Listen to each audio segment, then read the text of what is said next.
Man, my heart is racing right now. That is insane.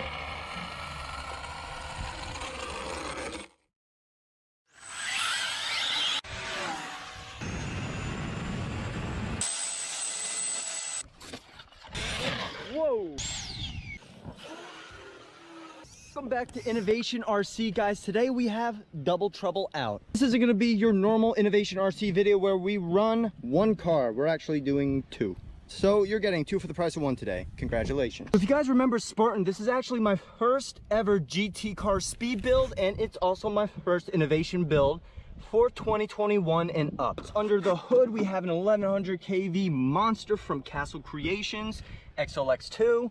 And well, we have the rest of the car. A bunch of carbon on here as well from CRCU, otherwise known as Custom RC Upgrades. Be sure to check the link in the description if you guys want any of this carbon goodness. If you guys recall Juggernaut, this is the absolute biggest speed build I have ever built, owned, or well, really anything really. This guy is the definition of big, hence the name Juggernaut. All right, so up next after Spartan, we're gonna be running Juggernaut. Instead of the 1100 kV Castle 2028, we are running a 5670 TP motor. So this is actually a long boy right here. So we're gonna see how well this setup does. Hopefully it doesn't overheat. It is 6-pole compared to 4-pole. As you guys can see here, here's my 1100 kV. The 1100 is a little bit longer, but yeah, this is 4-pole, super duper smooth. I can spin the shaft with my hand. As for this guy, sounds like a 50 cal machine gun. Extremely strong magnets. It's gonna suck some amps out of this thing. So we're gonna see how well it does. If you guys recall, we originally ran in Spartan these guys, and we've had a bunch of success. We're actually gonna be switching it up today with Juggernaut. We're gonna be running these guys in here. No parallel, just a straight 8S power setup. And oppositely, if you guys recall, Juggernaut usually ran parallel because it's such a big vehicle. And that's pretty much what this setup is right here.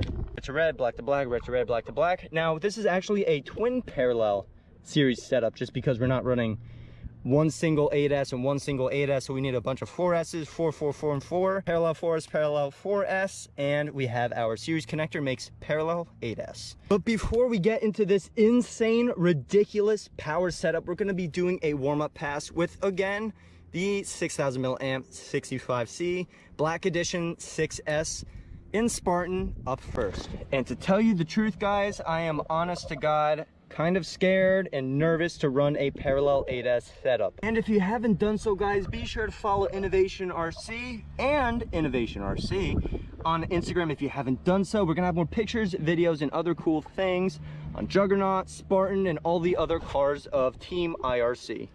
Definitely do so.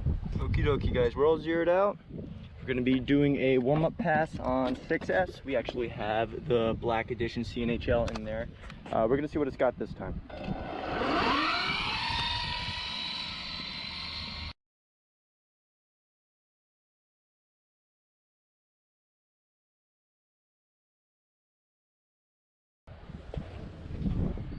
All right, guys, here we come.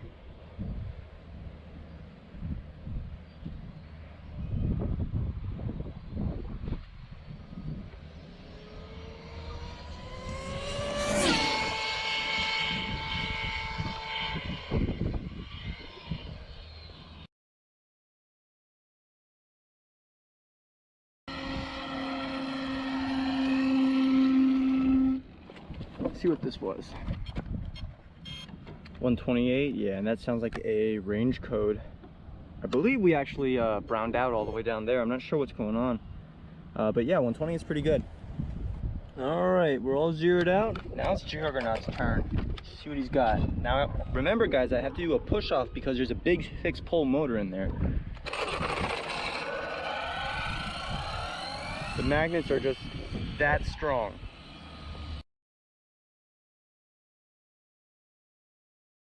All right, guys, here you come.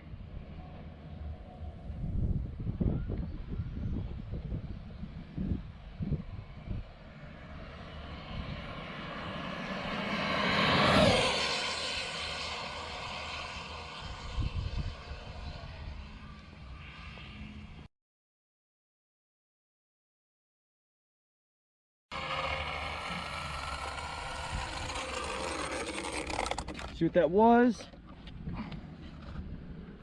29 miles at 20, no, that's average. Hang on, guys. Wow, 104 miles an hour. That was crazy, guys. Oh my God, I hit it again. All right, guys. XLX2, we have the new 9500 milliamp CNHL batteries, 90C, and we have, oh, it's kind of warm. Well, yeah, that's actually kind of warm. But I can't wait to see what parallel will do. We're gonna have to make this motor ice cold next time we run, and we're gonna see what it's got. All right, guys, we're all zeroed out. We're gonna see what we could do the first time with parallel.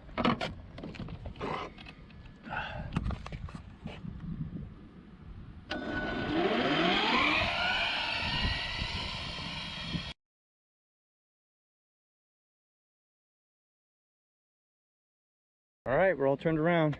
See what she's got.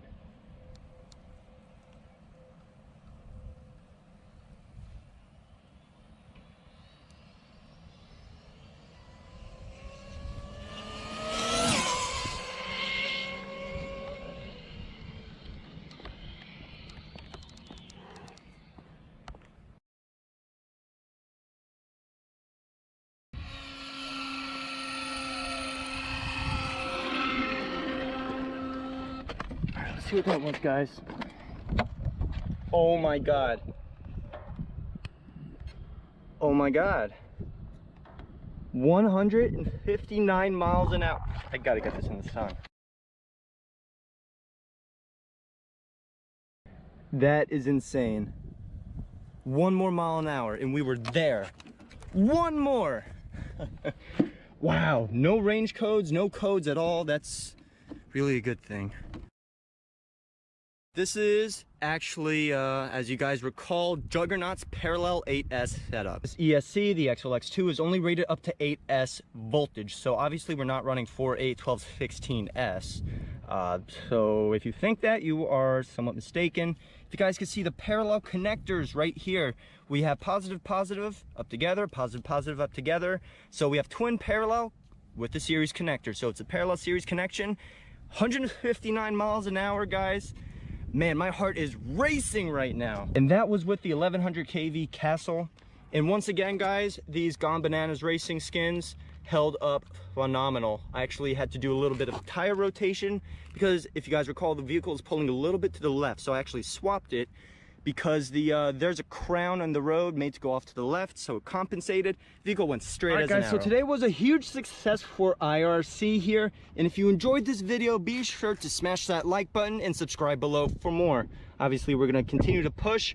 We're 1 mile an hour away. Shout out to TP, they sent me this motor to test, and it's a beautiful motor. It performed really well. It did kind of get a little bit toasty, but it got us to where we needed to be without even running a parallel setup. So that is actually, that's pretty legit, guys. I'm really, really happy with that. All right, guys, as always, be sure to stay safe and have a good one.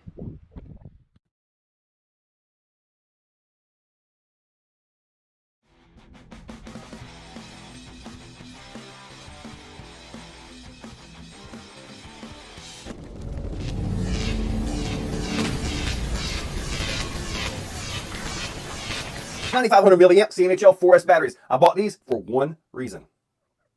Let's get to the table. 9,500 milliamp 4S 1P right there.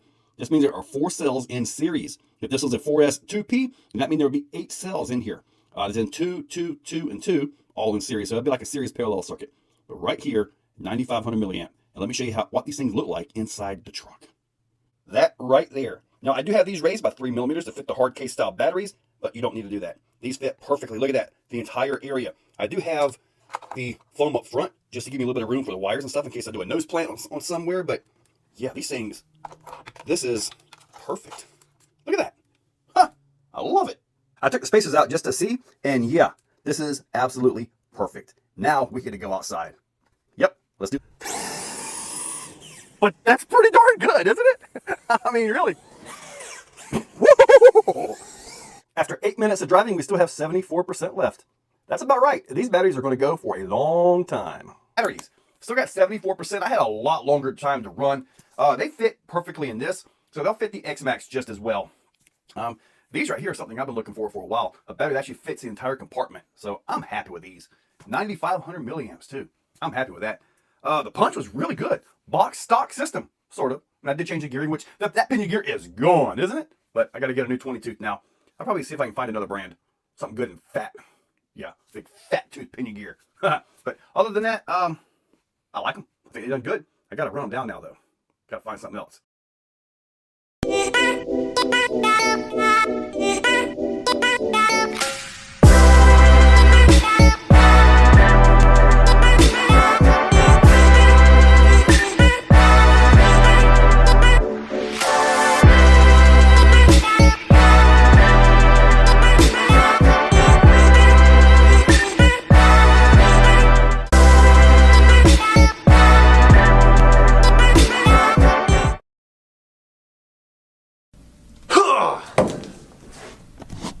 Amazing.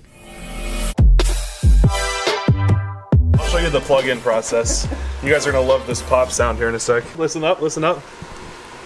Oh gosh! I don't know if that's gonna translate on camera, but it sounded like, you know those little snap pops? Like it's that loud, like that. What?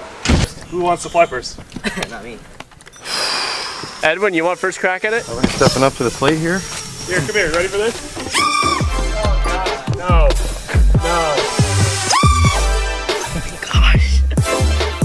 Oh my gosh, that is so cool. You're only gonna really have like a minute left on these batteries.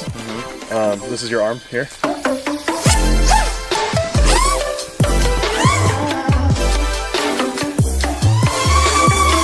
my gosh. Get the radar gun. All right. Well, this is the end Don't of the kill battery me. now. Yeah, I'm gonna run along the black thing. Are you ready? That wasn't that fast. Turn on the radar gun first. Battery could go already, I think. I think that battery's already done because watching that, it was not accelerating. It wasn't as loud. If I could get like some more camera tilt, I think that would. Oh, you want to go faster? Yeah. All right, ready for scary sound again? Yep, that sounds like a... I heard it. I heard it in Fried the warehouse. XT. And it was like a freaking firecracker. Oh yeah. Oh yeah, dude. Coming in hot. How fast? Whoa, whoa. 92 right now. 92 and he's not even at full. Oh, 106. All right, we'll do some flippy floppies then.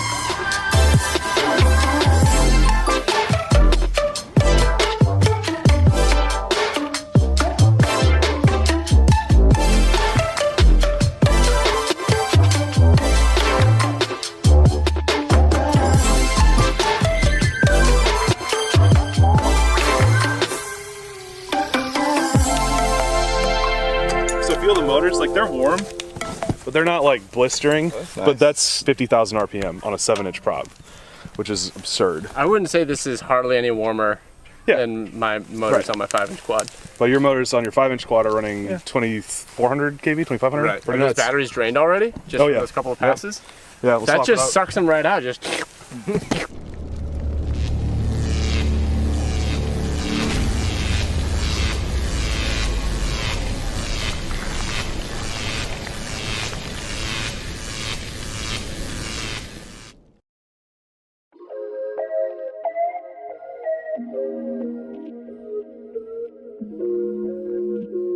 What's up guys, welcome to Rotor Riot and welcome back to Learn to FPV. Today's going to be all about batteries. So I'm going to run down the different specs that you're going to see on batteries and explain what they mean. I'm going to give you a few considerations to look at when choosing the right battery and give you just some general safety and good practice tips. So LiPo or lithium polymer batteries come in a wide range of shapes and sizes and voltages. So all the way down from this little tiny 1S battery that'd be used for a micro up to these huge 6S5000 batteries that I run in my helicopters or my electric skateboard. But across all these batteries, they all have the same list of specs that you're going to find on them. So the different specs that come on batteries are the voltage of the battery or how many cells are in it, the capacity, the C rating, what type of connector it comes with, if any at all. I think most batteries these days do come with a connector. And the dimensions and the weight. So how big is it, how long is it, how wide is it, how much does it weigh? So for voltage, remember that every LiPo battery is going to have each of its cells range from 3.7 at dead to 4.2 at full voltage. So the voltage you're going to find on the battery is I think storage voltage, which is 3.8 times however many cells are in it. So like for example, a 6S battery, it's gonna say 22.2 volts. If it was fully charged, it'd be a little more, fully dead, a little low, but the voltage you'll see is the nominal voltage. So for those of you that don't really understand the difference between the capacity and the voltage and what all that means, I'm not really an electronics expert, but the way it's been explained to me is think of electricity like water. So picture like a fire hose. Your capacity is like how much water is in the tank that you can shoot out the hose. And then the voltage is how intensely are you shooting it out the hose. So if you were to like tighten the nozzle down and it's shooting out really hard, that's like high voltage. If it was just barely kind of dribbling out at the end, that's low voltage. You could still have the same amount of capacity in the tank that's going to come out, but at what intensity is it going to come out? So generally higher voltage, more overall power. So speaking of capacity, like I just mentioned, the capacity is essentially how much water you have in the tank. Do you have a 5-gallon tank? Do you got a 50-gallon tank? It's basically the same concept. So if it's a 5,000 milliamp battery like this one, it's going to be a lot bigger than a 1,000 milliamp like this one. So these are both 6-cell batteries or 22.2 volt batteries, but obviously the 5,000 is a lot bigger because it just has a lot more juice in it. Next up we have C rating. And C rating is a little tricky because it is important, but it's also kind of to be taken with a grain of salt.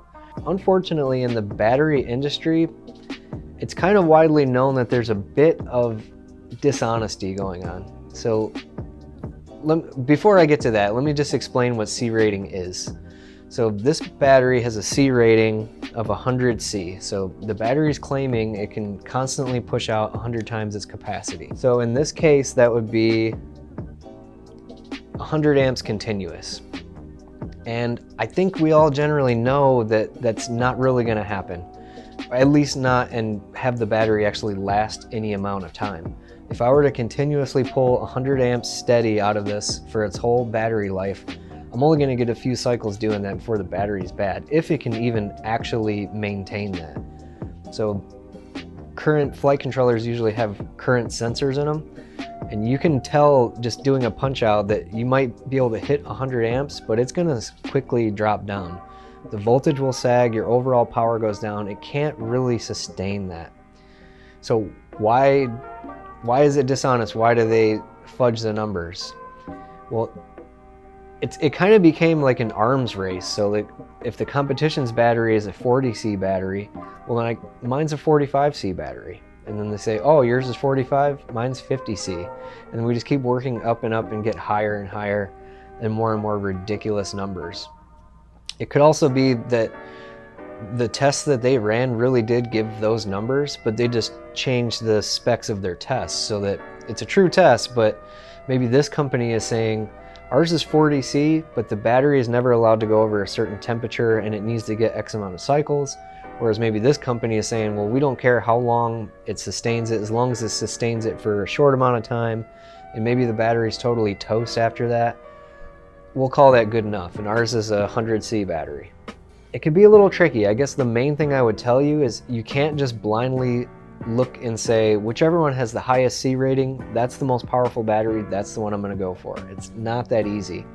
I would say what's more important than the highest C rating is going with a brand of battery that's trusted, well-known, and used by a lot of people.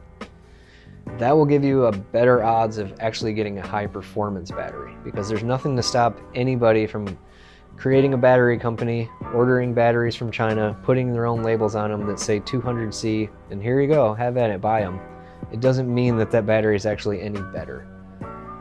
Now, where I will say it does make a difference and where you should be looking at C rating is within that same brand that is trusted, they're going to have a range. So if brand X, everyone knows they make good batteries, if they have a 40C battery and an 80C battery, I will go with the 80C battery if it's in your price range and it works for your needs. It probably is going to be a better battery. Just know that just because there's a number on a label doesn't necessarily mean that in the real world it's actually going to perform that well. I would go more on reputation and what's been tested out. So another spec to look at is the connector. It's important to know which kind of connector your battery is going to have so it'll work with the drone that you have. You can always switch this out, but it's just good to know. And it seems like nowadays, pretty much any battery that I ever see, they have connectors. When I first got into RC, they would usually come bare and you'd have to choose your own anyways. It's just good to know if the battery that you're looking at doesn't have the right connector, maybe see if there's something very similar that does, or just know that you're going to have to change it. Okay, so here's some things that you're going to need to consider when you're picking the right battery. First off, what size drone are you flying? Because obviously if you're flying a tiny little micro, a huge battery like this, that's not going to work. So a lot of people, when they first get into the hobby, they realize that things that fly, especially drones or helicopters, things that don't have a wing, are much less efficient. They don't really get a lot of flight time.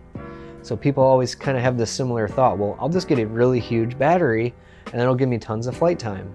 But it doesn't really work exactly like that, because the bigger battery you put on it, now it's heavier, now it requires more power to fly, so there's diminishing returns there. It's not going to perform as well, and it's just going to pull more amps to haul that extra weight. So in every size of drone, there's kind of an optimal range of weight that that drone's going to want to carry. Another thing to think about is your prop choice. Now, normally your prop choice is going to be an afterthought to the battery. I would say the battery is a more key component in the whole overall system, and props are cheap. So the reason why it's important is because depending on the motor and the battery choice you make, some props are going to be better, some props are going to be worse. So you don't always want to run the most aggressive, high-pitched, biggest prop you can and get the most power. Sometimes you can hit past the point of diminishing returns where it's pulling so many amps and just the components can't even actually handle the full potential power that that setup could make. And depending on your style, maybe you're not looking for the most absolutely powerful setup, maybe you want something that flies a long time. So that's going to require a different prop. So we'll get into prop choices on the prop episode, but once again, props are cheap. It's a lot easier to experiment and find the right prop than it is to be dead set on a prop and then buying different batteries that go well with that prop. So it's just something to think about. Another really big one to think about is what motors you're going to pick. So this could kind of go either way. You could start off knowing that you want a certain motor and then find a battery that's going to match that well.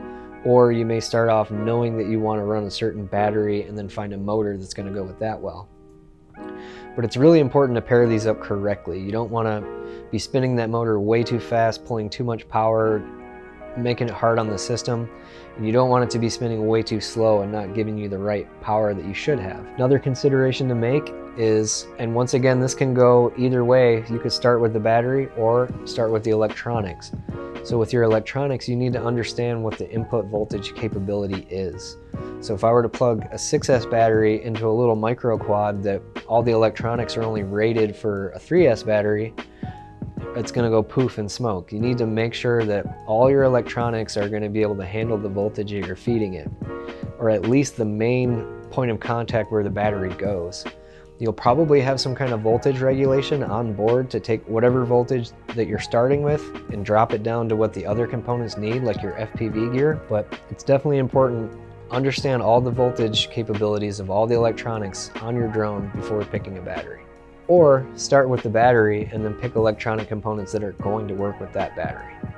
Another thing I kind of already touched on, but is really important, is the brand trust of a battery manufacturer. There's tons of different brands out there, but there's really only a handful that most people in the hobby are going to trust and go with their batteries. You don't want to just buy some random brand battery that's way cheaper than everybody else, because you're most likely going to find that that battery does not perform very well and it doesn't last very long. So if you were to keep buying those, you're not going to have as good performing of a drone, and you're going to spend more in the long run, because instead of getting a couple hundred cycles out of a battery, you're going to get a couple tens of cycles out of a battery and buy another one. So along with knowing that you can actually trust the specs that are on the label, at least to a fair extent, and also knowing that it's going to be a fairly well-performing battery, try to stick with brands that are well trusted. How can you know that? Well, if you're online and you're on forums, you're on Facebook groups, you can ask around what people really like for batteries, or just go to some of the more well-respected shops, and they're generally not going to carry really crap batteries. So pretty much any brand that you're going to see on our store, Race Day Quads, Get FPV, those are brands of batteries that we trust. If you find some brand that you don't see at any of those stores, but it's over here somewhere else on the internet and it's way cheaper, by all means give it a shot, but it's probably not going to be as good of a battery. So if I would just try to go for a well-respected battery. So related to that is the price of the batteries. This can be a little tricky. It's not as simple and straightforward as it seems. The most expensive battery out there is not necessarily always the top performing battery, and sometimes a cheaper battery performs pretty good, but a little bit cheaper than that is garbage. It's really tough to give you an exact idea of what price points you should be looking at and what are the right batteries. It really just comes down to people's experience and a brand's reputation. So I guess in general, I wouldn't recommend getting the most expensive battery or the cheapest battery you can find. I would probably recommend, at least for starting, go with the middle of the road price battery that you've at least heard of a few times, you know has a fairly good reputation. Now, you could experiment, maybe buy the more expensive battery and then buy the really cheap battery and then fly them back to back and fly them for a while. Because another thing about batteries is they degrade over time and not always at the same rate. You may find that battery A seems like it's got more punch, it's more power, I'm getting more flight time than battery B, but a month later that kind of shifts. Maybe battery B gets more cycles out of it, and battery A's, after a month or two, it's kind of starting to die. And it's really hard to tell you which ones are going to do that, which ones aren't. At the end of the day, these are all not going to be exactly the same every single battery. It's a chemical process. They make a ton of them, they make batches of them, and they send them out. It's not exactly going to be every single one of this battery is exactly the same every single time, or any other battery. You get better batches, you get worse batches, things change. So batteries can be a little tricky in that way. Okay, and lastly, a couple good practices and safety tips. So number one, do not fly your drone until it will no longer take off. This is a super common beginner mistake because maybe they had RC cars that work this way, or they just don't know. You do not want to drain a battery completely. That's not how lithium polymer batteries are meant to work. So the general rule is you use 80% of that battery. Depending on your setup, this can be difficult to know. The old school way of doing this is on your radio, you can usually set up a timer. So let's say you set up a timer for like 2 minutes, you fly the battery, and then you charge it. Just about every charger can tell you how many milliamps you've put back. So then you just do the math. So this is a 1000 milliamp battery. I want to pull 800 milliamps out of that. So when I charge it, after flying for 2 minutes, if I've only put 600 back, that means I can fly it at about the same type of flying for a little bit longer. So I go to 2.5 minutes, repeat that. A lot of the current flight controllers have on-screen display, so they can tell you how many milliamps you've pulled through it, and they can tell you what your voltage is at. So the most common way that most people do this is they know what their end voltage should be to land. And speaking of that, you have to also take into account that while the drone's still in the air, there's a load on the battery. So your voltage is going to be a little bit lower than 2 minutes after you've landed it and let it rest. But once again, main tip, do not just keep flying until the drone doesn't fly anymore. Come up with either a timer or on-screen display or some type of system to know that you're not over-discharging that battery. Another one is leave your batteries at a storage charge if you're not going to fly it within the next couple days. This isn't going to immediately cause a huge problem and the battery's just going to blow up out of nowhere or be totally dead, but it's just not good for it. You're gonna degrade the battery and not get as many cycles out of it if you're very often or even just a few times leaving it fully charged and just sitting there for weeks and weeks or months. It's not good for the battery. So if you charged up a bunch of batteries and you didn't get to fly them all and you don't think you're gonna fly for a while, there's a bunch of different methods for discharging batteries. We did a video on this. Some are safe, some were not. But you can use your charger to discharge it. There's different products made to discharge batteries. You could even just put it on the quad and hover it in the backyard to discharge it down. But once again, don't leave your batteries charged for an extended period of time. And lastly, if you can, try to store your batteries in a safe place.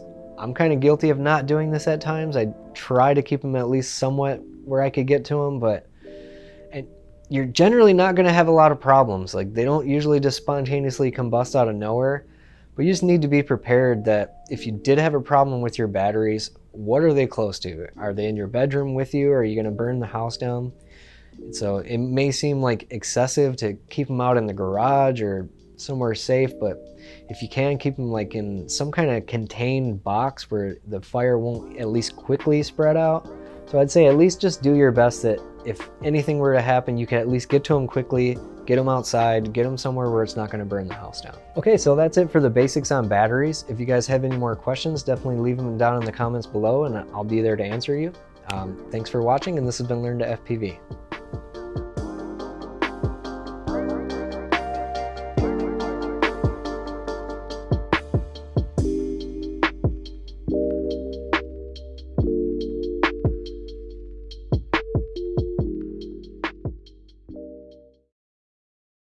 So the packs at half light are CNHL black. There you go. You might be able to see them, you might not. I don't have any cameras focused. There you go. CNHL black. 1100. That's shit. There you go. CNHL blacks. 1100 milliamps. We're weighing it like just over 200 grams, so nice and, well, a decent weight, you know. They give you loads of punch. They're pretty robust. You can smash them off the ground, and occasionally they might break, but as all packs do, you know. But yeah, the best bit about it, they're only £17.50 each, which is just an absolute bargain. So yeah, I'm going to throw a little pack up now, and I'll give it some stick, and you'll see how much shit they can give. One of the other good things with them is that they really do seem to be true to that C rating, which a lot of packs is just bullshit. But yeah, if you're looking for packs, go and buy these. If you're only running 4 at the minute, put a motor output limit, stick it on 64%. Happy days, where you can. Adios.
What's up, folks? Joshua Bardwell here again with another round of battery test results.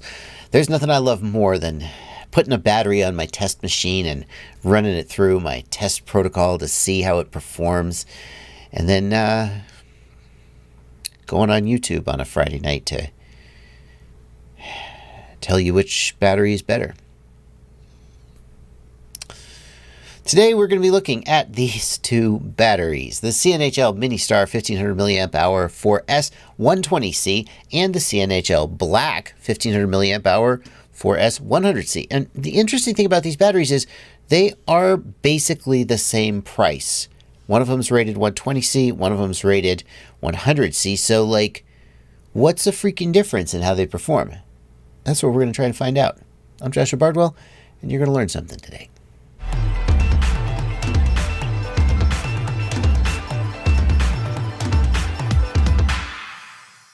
Here is the spreadsheet which has all my battery test results in it, and we're going to be looking at just these two lines.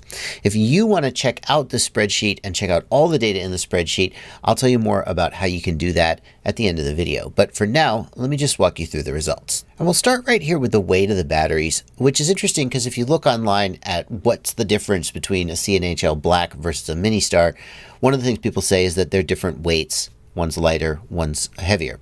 But that's not true, at least in the case of these batteries. They weighed in at basically exactly the same weight. And in fact, if you even look at the specs say that the Ministar is 189 grams, whereas the Black is 183 grams, pretty close to exactly the same weight. The next test is the capacity, or milliamp hours. To do that, we discharge the batteries at a 1C charge rate. 1C for a 1500 milliamp hour pack is going to be 1.5 amps.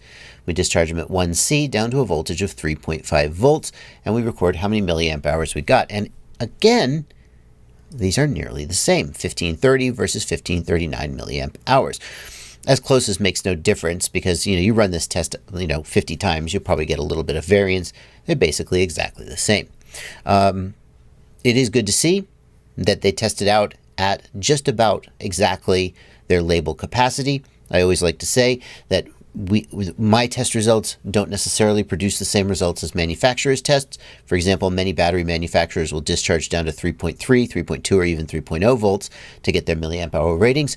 In my experience, most batteries come out between 90 and 95% of their label capacity. So a battery that delivers 100% of its label capacity, in my opinion, is actually doing a little bit above average. Now, these batteries are labeled as 100C and 120C.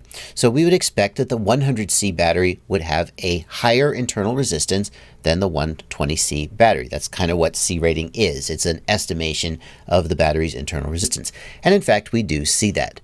The 100C CNHL Black is 3.01 milliohms per cell, and the Ministar is 2.55 milliohms per cell, a slightly lower value. That translates into a superior figure of merit. Figure of merit is basically just a way of estimating how much current a battery can deliver without damaging itself.